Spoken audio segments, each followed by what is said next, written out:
আর আজকে কিন্তু চলে এসেছি আমি রেড ড্রাগনে, এসে দেখতে পাচ্ছি দাদা কি মোমো তৈরি হচ্ছে। দেখুন দাদা, তোমাদের এই যে বিরিয়ানিটা তো সবার ফার্স্টে রেস্টুরেন্টে চলেই আসে, তারপরে এই মোমোটা কটার থেকে পাওয়া যায় তোমাদের? মোমো আমাদের 3টের থেকে পাওয়া যায়। এই এখন দেখুন মানে জোম্যাটো, সুইগি বা তোমাদের দোকানে আসলে মোটামুটি 3টে 3:30 থেকে মোমোটা পাবে, তাই তো? দেখুন আমাদের অর্ডার আছে নাকি? দেখুন কি সুন্দর শেপের মোমোটা, দেখুন দেখুন দেখুন। আর দাম কত রাখো দাদা তোমাদের মোমোটা? 6 পিস 80 টাকা। Chicken momo, chicken soup. Chicken soup দিয়ে 6 পিস 80 টাকা। চিকেন মোমো। দেখুন চিকেন মোমো, এর মধ্যে সব কিমা করে চিকেন দেওয়া না? চিকেন আর পেঁয়াজ সব সমান সমান আছে।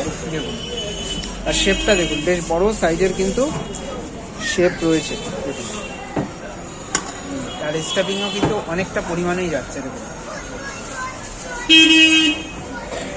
রেড ড্রাগন থেকে যারা বিরিয়ানি খেয়েছেন মোটামুটি এই যে চিকেন চাপ ঢাকা রয়েছে, আর পারলে একদিন মোমোটা খেয়ে দেখবেন। তাছাড়াও তোমাদের কত রকমের আইটেম পাওয়া যায় দাদা? 150-র উপরে আইটেম। 150-র ওপরে চাইনিজ আইটেমও কিন্তু রয়েছে এখানে।